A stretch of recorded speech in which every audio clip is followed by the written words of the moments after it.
When I was in Thailand a couple weeks ago on retreat, I heard my teacher, Ajahn Amaro, say something that I'm 100% sure I've heard him say before and that I've read. And yeah, that is, especially if you hang around Buddhism for a while, you hear the same shit over and over and over.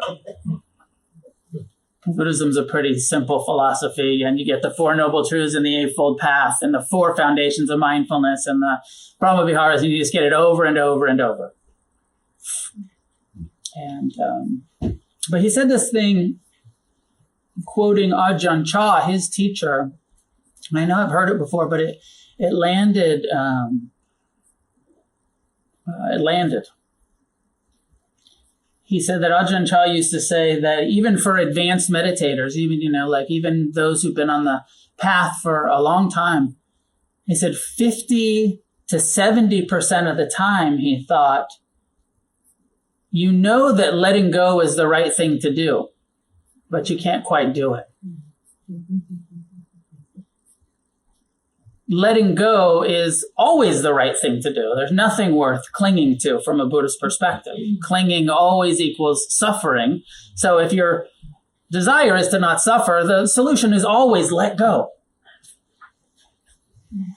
But I love that Ajahn Chah, who's this meditation master, he's saying even for himself, even for all of these people who are very advanced that know, been doing it, have been building the skills,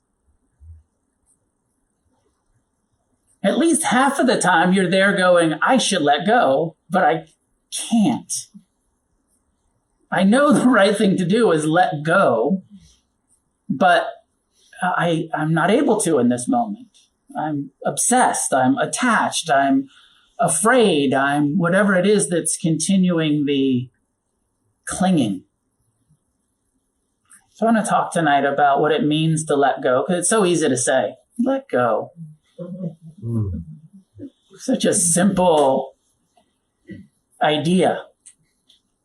But the reality that we're in these bodies, that these minds, this human experience, that is not easy to let go, that actually clinging is our nature. It is natural to cling, to crave,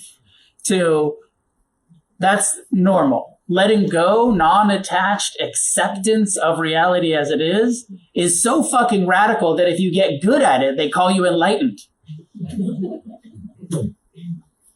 If you get really good at it, you're this like amazing being, like, wow, she's non-attached. It's amazing. Because attachment and the suffering that attachment causes is the air we breathe.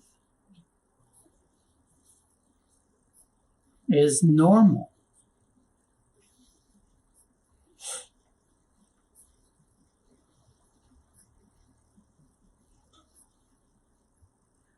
Of course, when I say let go, let's unpack it, because it means a lot of different things in different contexts. I said a little bit in the meditation instruction. Part of it's letting go of the past. The past is gone. It only lives as a mental impression and in your mind, right? It's just memory. But it's so alive. Like, how many memories did you just have during meditation? And how powerful memory is. You remember something from the past and it affects the present, what we call conditioning.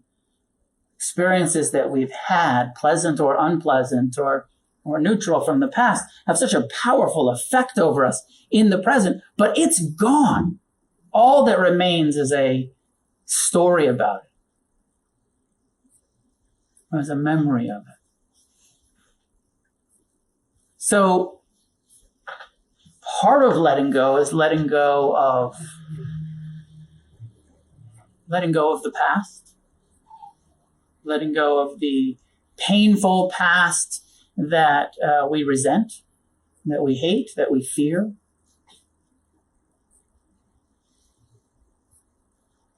How much of your suffering comes from shit that has already happened, that you're holding on to?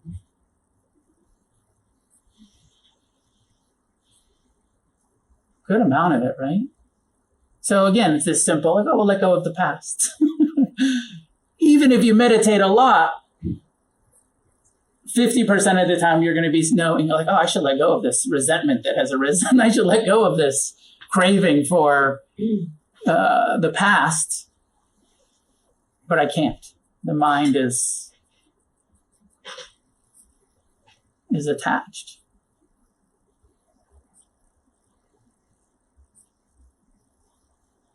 Let go of the future. We don't know. Right? We have no idea what's really going to happen. It's all just an idea about what's next. It's all of our plans, all of our hopes, our dreams, our aspirations, our intentions, our, of course, from a Buddhist perspective, it's good to have some plans, some goals, some direction. Like, oh, I want to go towards freedom. My plan is to suffer less and less and be more kind and more compassionate and more generous and have all of these intentions, these plans to, but just right here, all that really, it's how am I responding now? What's going on here now? So how much of our suffering comes from worrying about the future? What's next? And all of us have different kinds of conditioned mind patterns of, some of us have a lot of worry, you have a strong worrying tendency. I'm not sure what it is, but it's not going to be good. Pretty worried that it's not going to work out the way that I want it to. That I'm attached to it being whatever plan we have, life, whatever's next, wanting a desired outcome and worrying about the future. Or how much of our time do we spend planning, fantasizing? I just did a bunch of traveling the last month, and it's so fun to plan a trip. I took my son to Japan, most of you know. And he was so excited about going to Japan, and we planned it for months and he had all of these questions. And I think, as they say, the best part of the trip for him was planning it. Yeah. Because he was so excited. He's like, how long is the airplane ride? And you could just see, like, he was so excited about planning. And he wanted, the longer the better. The longer I get to be on an airplane, the better. I think because he just gets to play with his phone the whole time. And then when we got on the airplane, after about 5 hours, he's like, Dad, this sucks.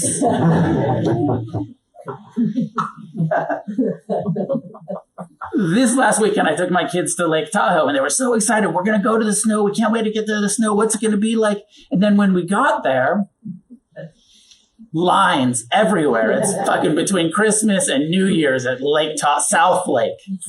Just every gondola, long line, every restaurant sold out, just long lines. They were like, this sucks. The plan of it was killer.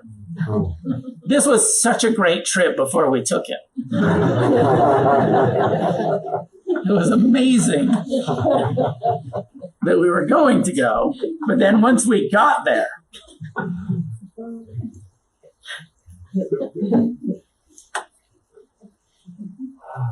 we did intertubing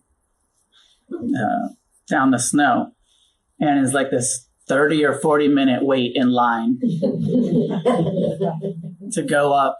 And you get to the top. This is so life, right? Waiting.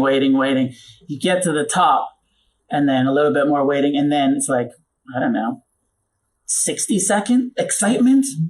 Maybe it's a minute, the ride down. Maybe it's 90 seconds. I don't know what it is. Super fast, super fun, amazing adrenaline, pleasure experience. And then getting back in line is really exciting. Okay, let's do it again. Yes. And then just standing there. Another 40 minutes.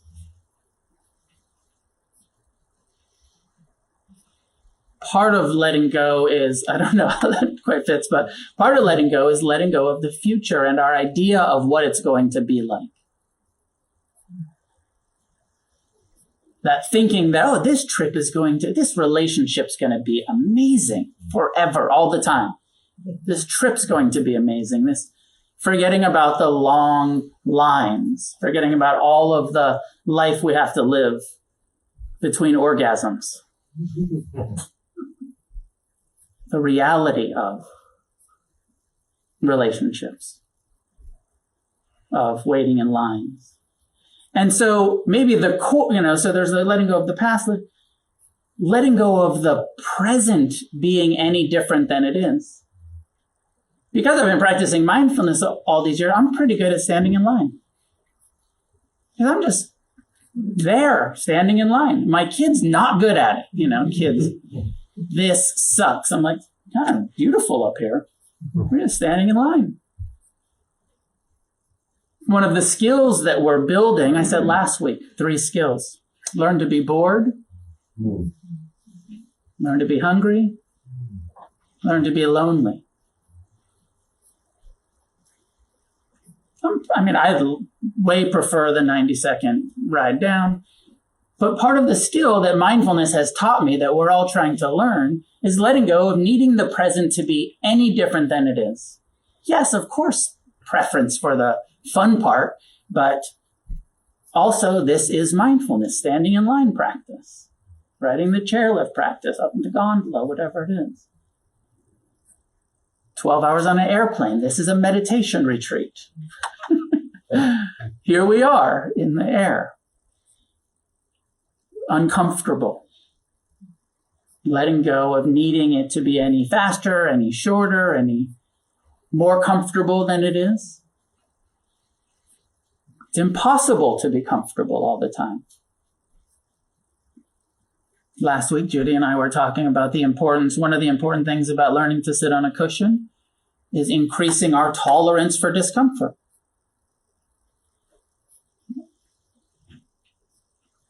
The more you meditate, the more you can, sit still for long periods of time and be uncomfortable and be at ease with it.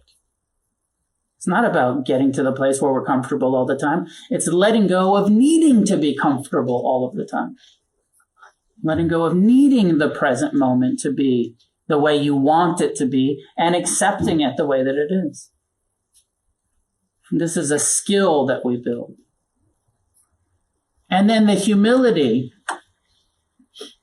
to say, I can't do it perfectly. I love that Ajahn Chah, considered to be one of the eminent teachers of our time and my teacher's teacher, who said, even for those of us that are really, really good at this meditation shit, half of the time we can't let go. We know we should, but we can't. And I don't know if he was saying that, I don't know exactly what the context was of that. You want to think that the meditation masters are able to let go all of the time. That's sort of the definition of enlightenment, non-attachment all of the time.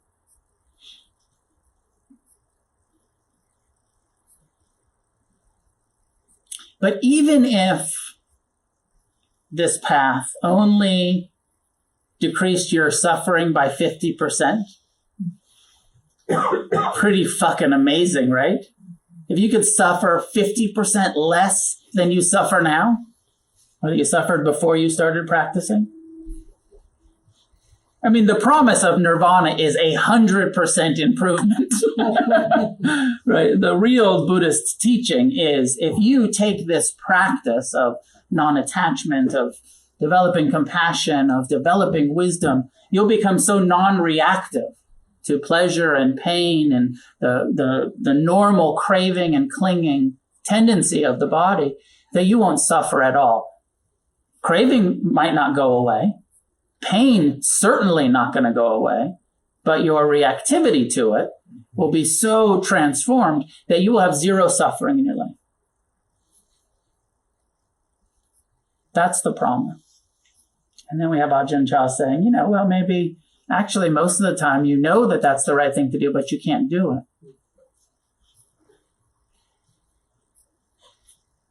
I don't know if it totally matches with my experience.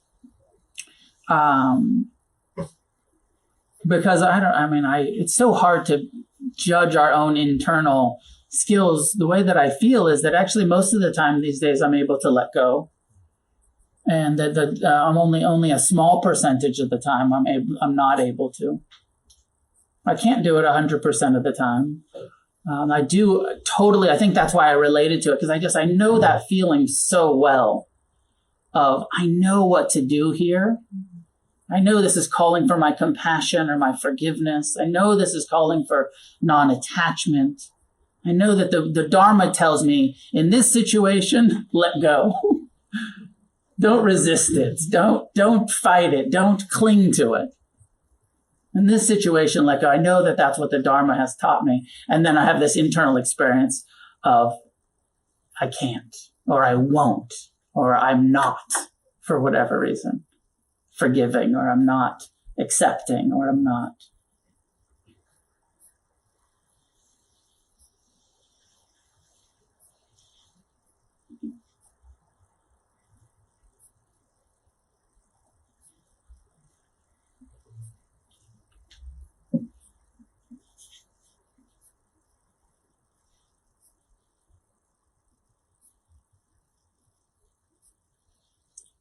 The central insight that mindfulness leads to, that the Buddha had, that he's teaching us, is that everything's impermanent. Everything.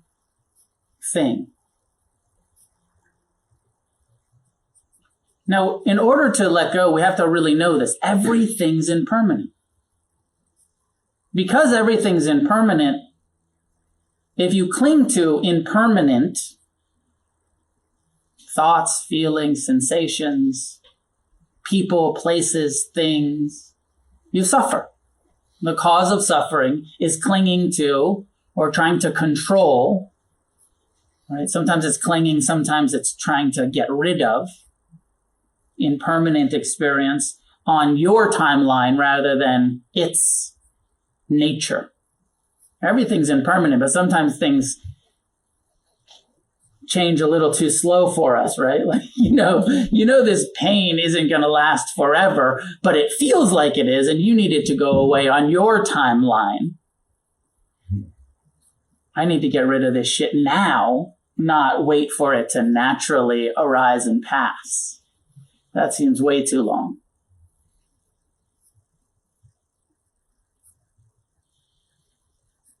I was speaking to somebody before class about insight and how it works and transformation and does it really work, and how come none of these guys that have been meditating for 40, 50 years are awake yet, enlightened.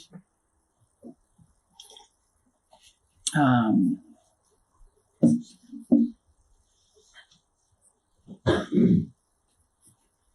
I was just thinking about how, and I said something about impermanence. He said, of course, I understand everything's impermanent. Anybody want to argue about that? Like, we all know that on some level or another, everything's impermanent. But knowing it and living in harmony with it, because if we really knew it, you wouldn't cling. If you really knew that it was that whatever's happening was impermanent, you would not cling. You wouldn't hold on to impermanent things because you knew the outcome would be suffering. So if you don't want to suffer and you really know everything's impermanent, why do you get attached to anything ever? Now, before I go too far into saying, like, because yes, non-attachment is 100% the goal. But non-attachment is not detachment. It's not dissociation. It's not avoidance. It's not a sort of cold, heartless indifference. Non-attachment is connected, feeling, intimate relationship to impermanent phenomena. So first I want to set that up. That when I'm encouraging you to let go, I'm not encouraging avoidance. The Buddha is not saying avoid. He's saying feel what's happening. Know that it's impermanent and don't try to control it by making it go away sooner or keeping it around longer. So non-attachment, and I use my hands. This is non-attachment, right? This is your awareness. This is the experience. Feel it. Connect with it.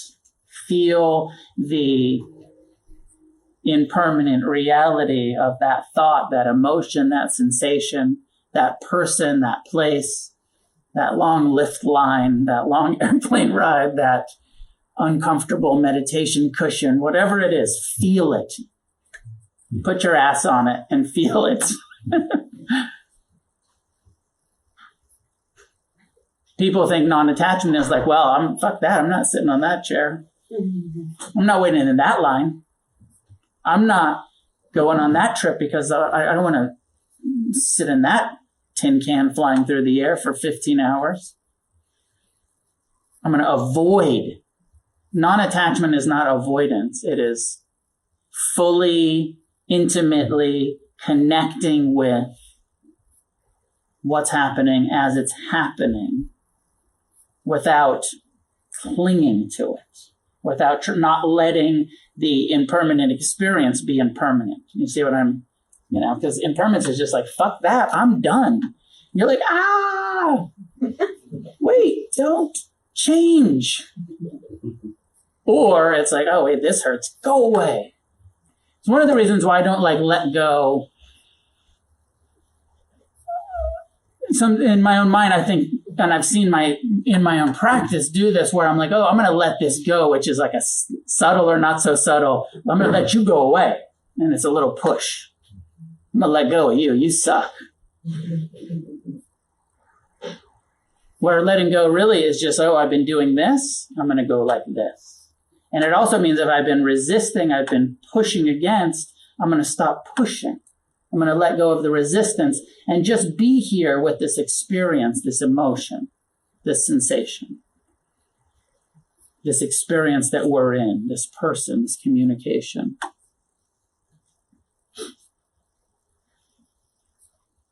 The more we meditate, the more we develop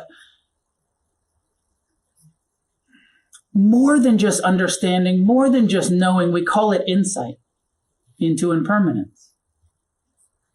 The more you really deeply understand the impermanent nature of things, the less you cling, the more you let go.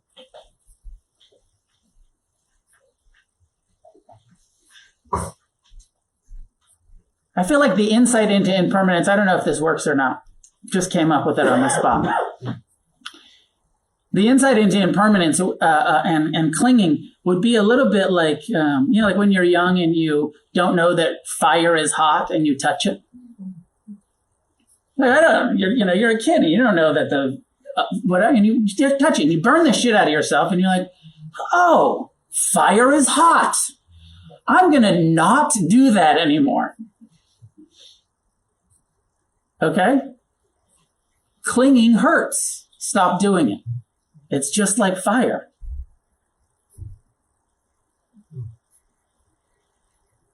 Attachment causes suffering every single time. There is not, eventually, on some level or another, this is the Buddha's second noble truth. First noble truth, there is suffering. Second noble truth, it is caused by our clinging, by our craving. Because everything's impermanent, and when we cling, it hurts. The goal, the practice, Ajahn Chah's teaching that I give all of the time, he says we can just boil the whole Dharma down to letting go. Everything you need to know. Let go. Did you come here because you don't want to suffer anymore? Studying Buddhism, practicing meditation because you want to be happy? Because you want to be free? Let go of the past.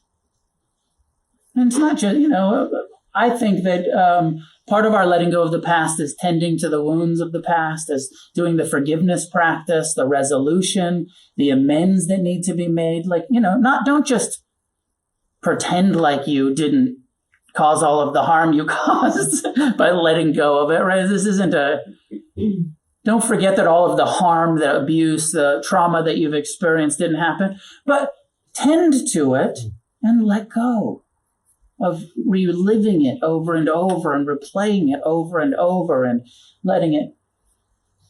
I've been spending a lot of time with my kids, so they're on my mind. I was in Mitsuwa getting dinner with the kids earlier, and I ran into an old student from the Sangha, and my son was there, and my daughter was getting something in the grocery store, and she said, "Oh, I haven't seen you since you're a baby," to my son. And she said, "Where's your daughter?" And I said, "She's over there." And my son, who's 8, he said to this woman, he said, "My sister kicked me in the stomach when I was 3.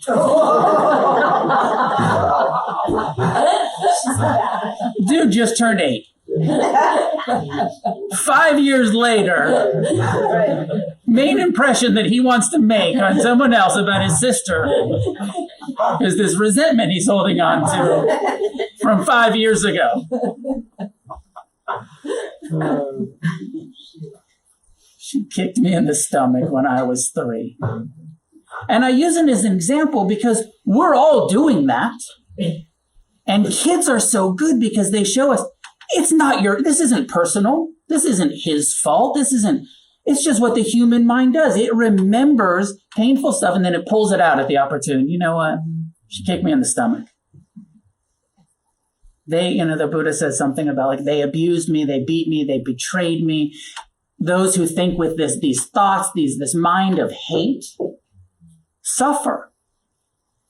When we meet those with forgiveness, with love, loving kindness, compassion, and we don't suffer. Yes, of course she kicked me, and I forgive her, and I've kicked her 100 times back already.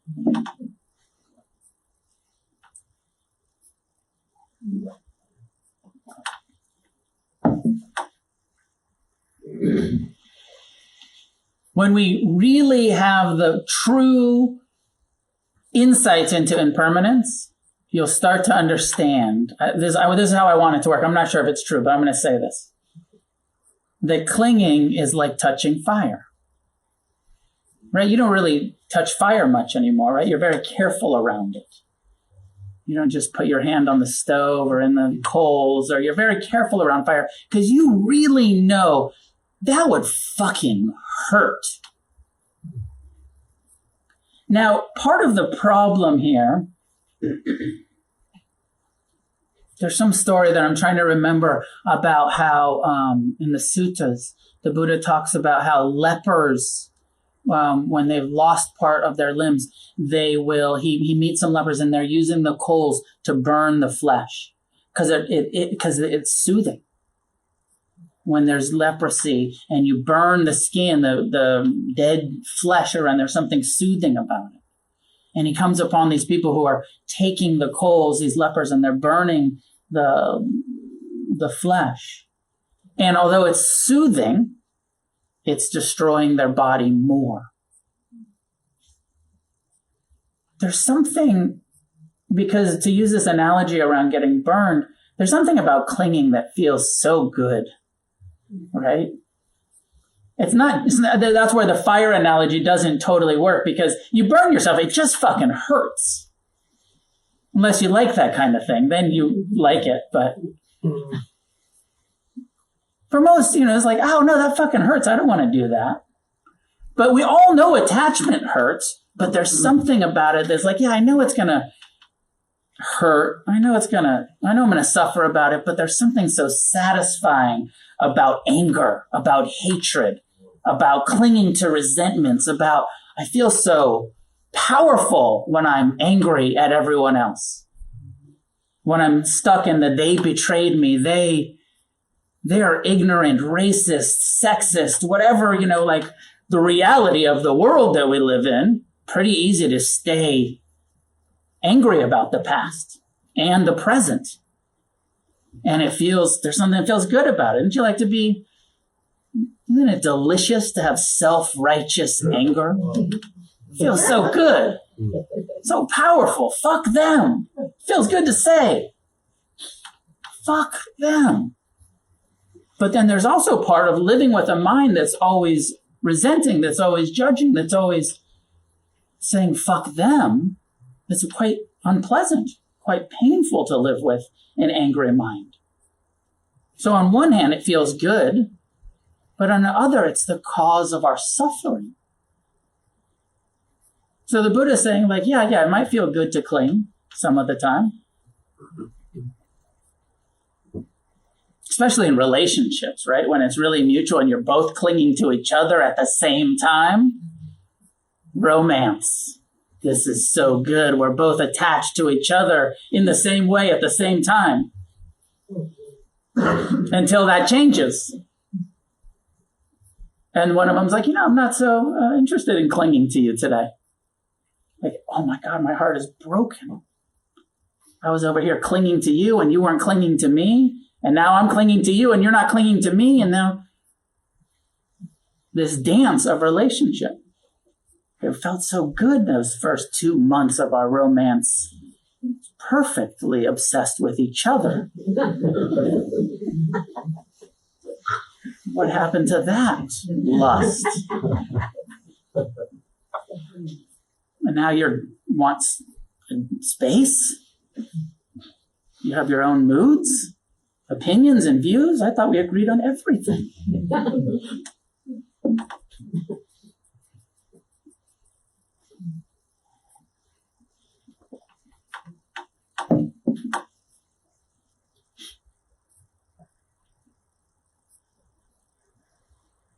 Letting go as much as we can and having the humility to accept we can't do it perfectly, but that this is such a core part of what the Dharma is teaching us and the skill that we're building.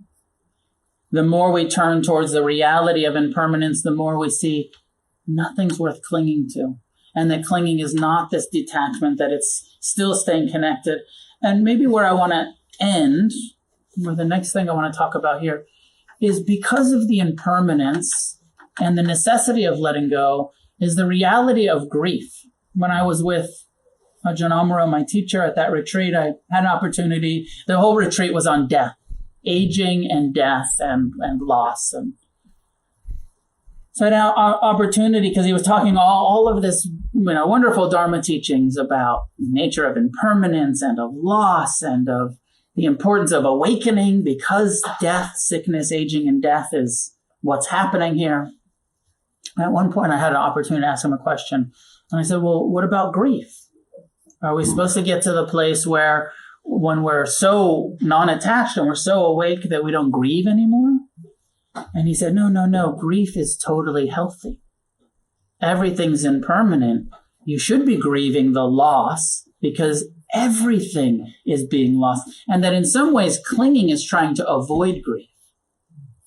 Rather than allowing yourself to say, oh, I'm connected to this impermanent experience that is arising and passing, that is leaving. These moods, these sensations, these people, these places.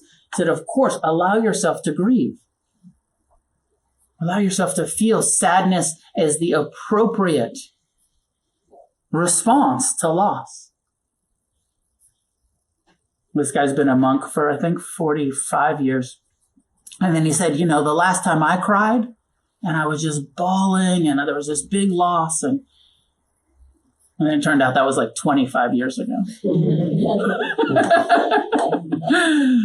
He's like, I cried so hard, and I was so heartbroken. There was this big loss, and he said, and I was just, and there was a part of it, he said, there was a part of me that was totally at ease, that was unmoved, even though my body was having the appropriate emotional response to this loss. So there was a peace, there was a refuge, there was an inner kind of stillness within that. But everything's impermanent. Letting go is the solution. And grieving is part of it. We think like letting go as though it's this so easy. Let go and feel the sadness of the loss. Let go and feel how painful it is. One of the definitions of dukkha is being separated from that which is beloved, from that which we want to keep. One of the dukkha, the first noble truth, one of the reasons life is difficult for human beings, for all of us, is that we're constantly being separated by experiences that we don't want to end. Constantly loss.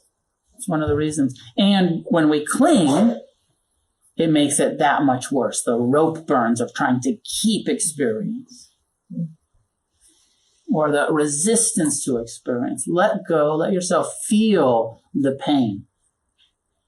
Let yourself feel the joy without ruining it by trying to keep it. It's all impermanent.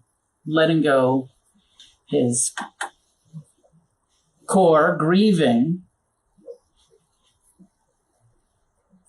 learning to be bored, learning to be hungry, learning to be lonely, learning to be sad, learning to really feel our feelings, because I know for me, some of the letting go is that there's something counterintuitive when we're in pain, maybe especially as an addict, maybe all human beings do this, but how quickly we want to turn away from sadness.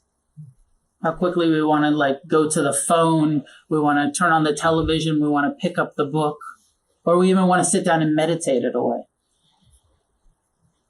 Just keep coming back to the breath and ignore that afflictive emotion, that difficult emotion. We can use even meditation as a way to bypass our sadness, our grief, our loneliness, rather than what it's actually supposed to be, which is turn towards it and feel it in your heart, in your mind. Grieve it. It arises, it passes. It's repetitive. It re-arises. It sustains, it passes. There's a cycle. There's a rhythm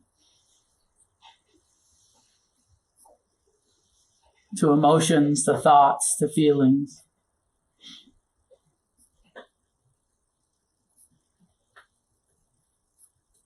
Ajahn Chah, and this is the quote I say all the time, he said, break it all down, it's just letting go. He said, if you let go a little bit, you'll have a little bit of happiness. How about you? Have you learned to let go a little bit more since you've been meditating, whether it's new or you've been at it for decades? Letting go, one of your core skills. Letting go with love, with compassion.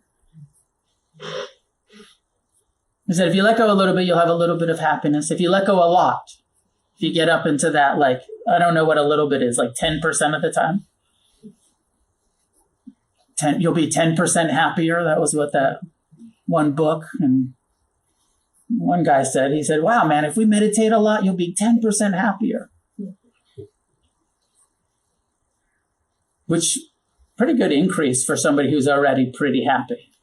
That's for not us suffering addicts, people who are pretty miserable, and 10% increase isn't going to cut it. I'll fucking slip my wrists if I can only look forward to 10%. Fuck that. I live in hell in my own mind. I'm looking for at least a 50% increase in this investment here.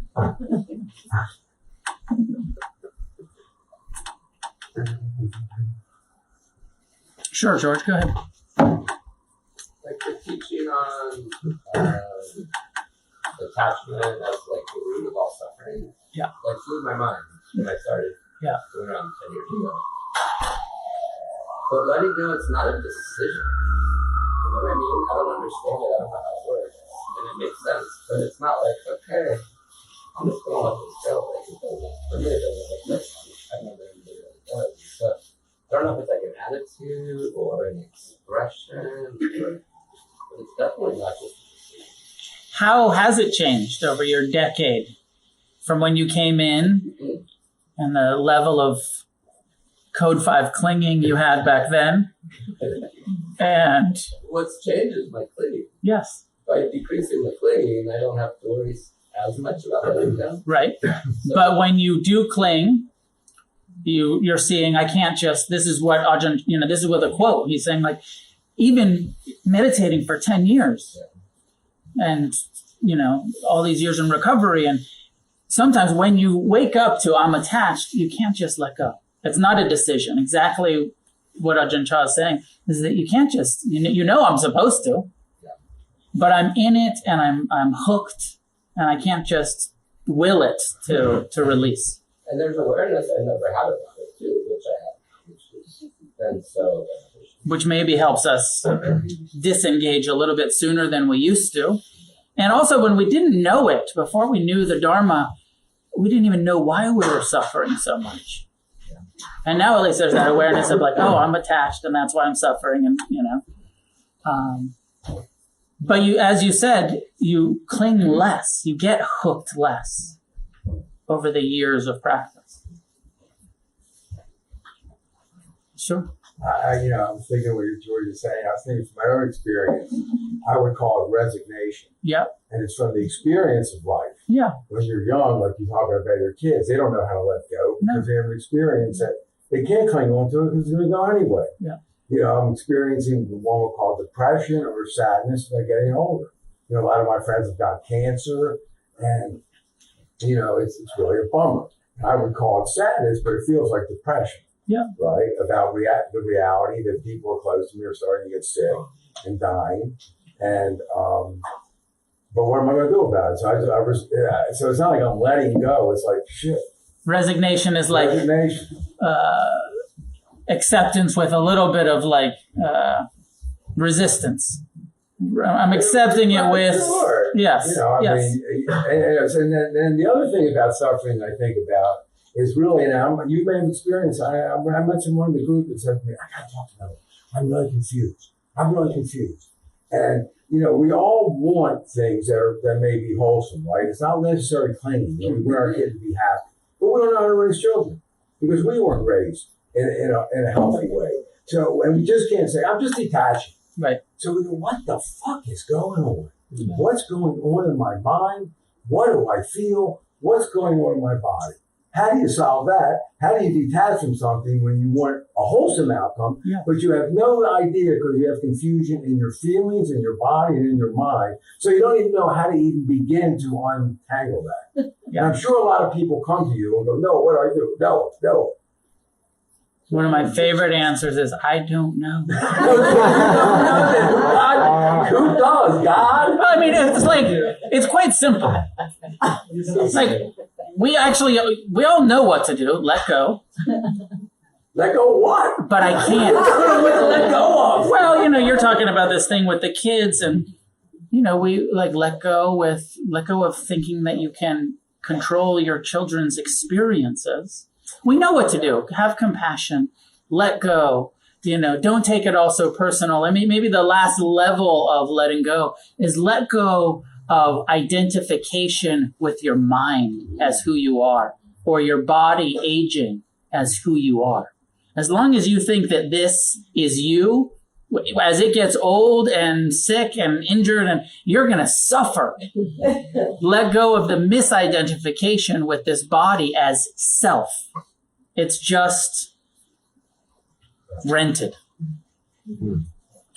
It's just borrowed. It's just, so, and the mind, like if you believe every thought that you have, you're going to suffer so much. So part of letting go is try not to take so personal this confused human mind that craves and judges and compares and does all of those things. It's not your fault. Now, simple answer, the reality of being able to actually embody that, then the answer is keep meditating because you'll get better at it over the years.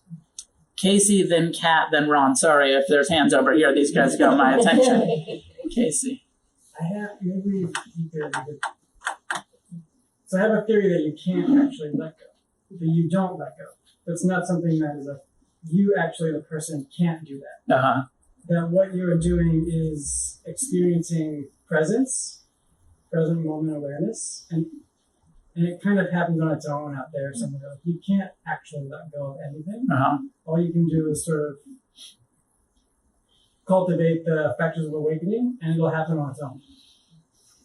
And so this idea, because I have the same thing with you, that in your illustration with your hands, of letting go for me is get the fuck away from me. Yeah. Like I don't, and the only way that I've ever seen it happen is by not trying to do it. Right. And so I don't know if that's been your experience also, or Well, maybe it's semantic. I don't it might be semantics, but can you volitionally cling? Yeah, 100%. Okay. Like I know So- I'm clinging and I should let go, but I'm 100% clinging. Uh-huh. So I think that if we as human beings, you, me, everyone, if we can intentionally cling to something, then we can intentionally let go of that which we're clinging to. But do you let go, or do you say, or do you turn your attention to something else, or direct it to mindfulness and let mindfulness arise? I've Or is that the found same thing. I've found some ability to let go. That internally, that some of the time, not all of the time, but some of the time, I'm like, oh, I'm really clinging to this story, Yeah. and I don't have to just shift my attention away from it. I can just see it as a story, as a resentment, as whatever it is, and I can let it be impermanent. Right, which is letting go of my identification with it, my hook into it. I do think that the ability to let go, to disengage from the identification with it, is a skill that we can build, and that it's hard. And I love that Ajahn Chah is giving us this low bar, saying, 70% of the time you might not be able to do it, but you're still on the right track. 50% of the time you might not be able to do it, but you're still on the right track. So I do think that it's something that happens. In my own experiences, that I do feel like I can do it a lot of the time. I guess maybe I'm sort of discounting this sort of mundane sort of letting go of stories and things, and I'm maybe more into like deeper trauma, energy integration kind of stuff. Maybe. And some of it does, just those deeper wounds do have to heal on their own time. It's not, we can just say like, compassion, forgiveness, I'm, all healed. It is a process that has to play itself out. Kat, we might be on our last one. We'll end It's a with little Kat. bit repetitive, but I was just having this experience today where I was obsessing. I was like, my mind was like a dog with a bone, and I couldn't let go. And I think since I started the meditation practice, the awareness that like that's impermanent too. I mean, like I have the intellectual understanding that it's ridiculous what I'm obsessing about, Right. but the understanding that it's impermanent and it absolutely will pass, whether I obsess about it or not. Like it's going to change, it's going to pass. Like that's been really, really helpful. That not taking it personally. And that's why, so I said this whole central thing around impermanence. There's 3 liberating insights. One is that everything's impermanent. But if we're taking everything personal and knowing that we're still going to suffer a lot. The next is that there's the unreliable or unsatisfactory nature of everything. And the third, the real liberation is not self. It's not personal, that your mind obsesses sometimes. It's not you doing it. And if you need your minds to be perfect, good luck. And most of you have heard me go on and on about, I don't even think the enlightened Buddha's mind was perfect. Mara kept coming back, craving, aversion, self-doubt, all of that stuff kept returning. Obsessive thought kept coming back to this fully enlightened being. And he called it Mara. But he no longer, what separates his awakening from our practice is that he just didn't take it personal at all. He's like, oh, look at how confused my mind is. It's obsessing, it's fearing, it's craving, it's wanting to cling to something. And he just had such an awakened relationship to his mind that he was non-reactive. Right? And so that is key in this letting go of identification with the mind as self, the emotions as self. Okay, yes, last one. Sorry, I just started the meditation thing and just getting into it. Yeah. And I'm finding also not just letting go of clinging to self, but trying to control a situation of how somebody else feels and how someone else is experiencing the situation. Yes. Because I'm robbing them of whatever lesson and experience that they have as letting go. I find that's hard to do too. In relationships in general, not just love, any love one, and that's something that I have to work through as well. I don't know if you experience the same thing or anybody else has an issue with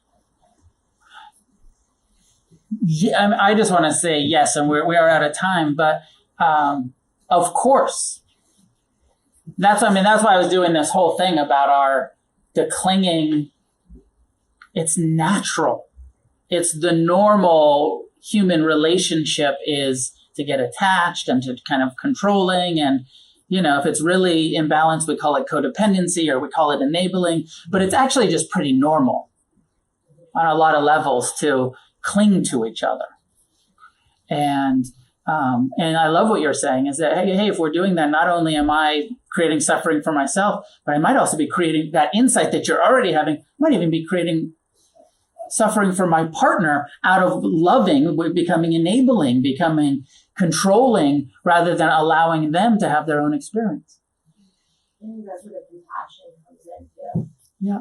And when you're not attached in relationship, you may be accused of being distant. If you're right, Yeah. You may be accused of not caring enough if you're willing to allow your partner to have their own process without getting in there and trying to fix it. Yeah, that's where that fear comes Yeah. from. Of seeming not loving and compassionate when really you are, and you have to have that.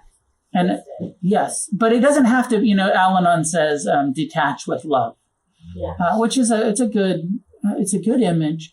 I think that, It's not separation, it's just not. right, this is attachment. Yeah. This is detachment. Stay present, stay connected. It doesn't mean you have to be gone.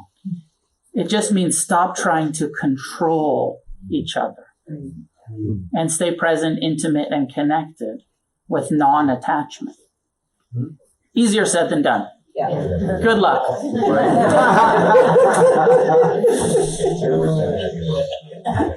To all of us, not just to you, to all of us. And the Dharma is something that we practice and we change slowly. I love George saying, a decade ago, this was so transformational. To hear it and, it all makes sense. And here I am 10 years later, still trying to, I feel the same way. 30 plus years later, when I started practicing 30 years ago, my suffering has decreased so much. And the skills of the meditation have, but still I'm here I'm not perfect. And Ron and I were talking about how come none of the teachers, they're at it for 40, 50 years. Why aren't they enlightened yet? Why doesn't this shit make people perfectly awake and skillful? And even the Dalai Lama saying, hey, this is my 14th incarnation and I'm still not enlightened.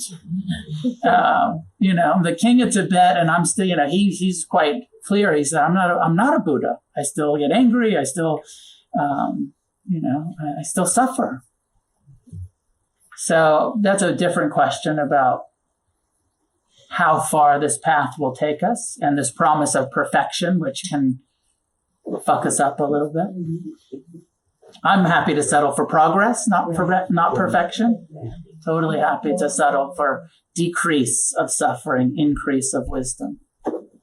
So we'll leave it there. A few announcements. One is this retreat starts a week from tomorrow.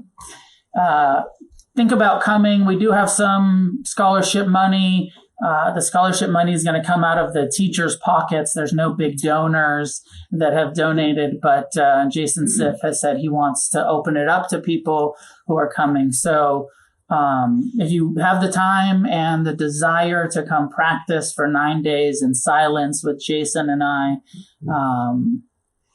check in with Rebel Saints. If you can come and you have the money, please pay, or pay partial, or think about it. Tomorrow night, New Year's Eve, here, 7 p.m., 7 to 9, 9:30, however long it takes us. I'll let you out by 9:30, the latest. 2 hours will probably be good enough. But come early. We're going to have a little meditation, an opportunity to take the refuges, to take refuge in Buddha, Dharma, Sangha. I'll explain that it's not a real religious thing the way that I do it, more of a personal commitment to your practice. And to also commit to the 5 precepts, if you care to, the ethical guidelines that Buddha encourages us as lay people to live by. And then you'll be able to light a candle and reflect on your intention, your aspirations for this coming year.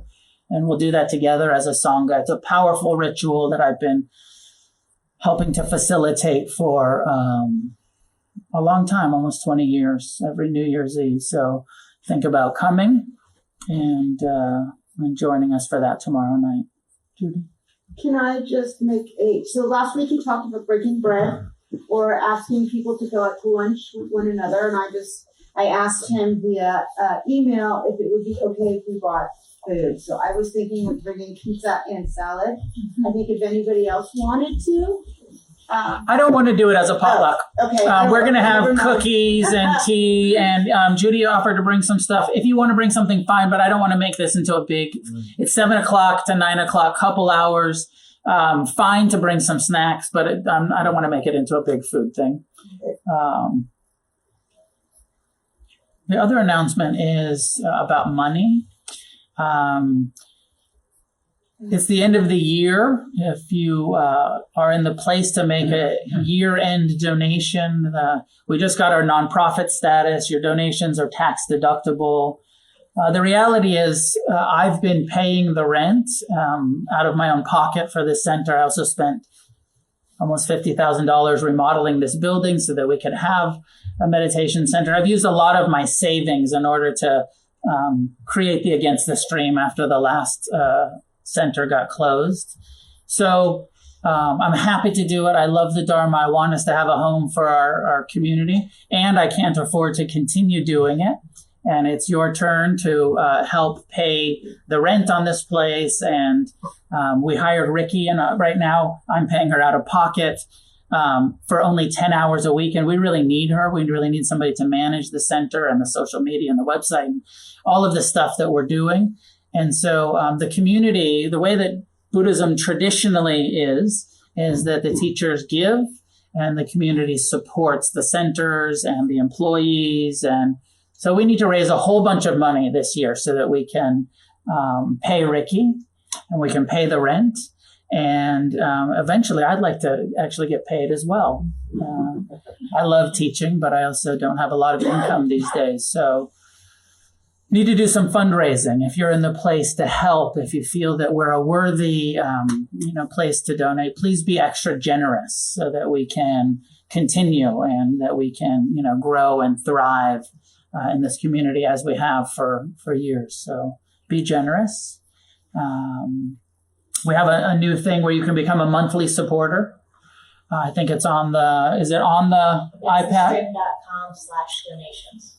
It's on the website, but they can do it here on the pad, right? The monthly donations need to be done on the website. Okay. So you need to go to the website, but we're going to set it up so you can do it here and encourage people to just think about, can you do $50 a month? Because the reality is we have a large community of people that don't have a lot of money.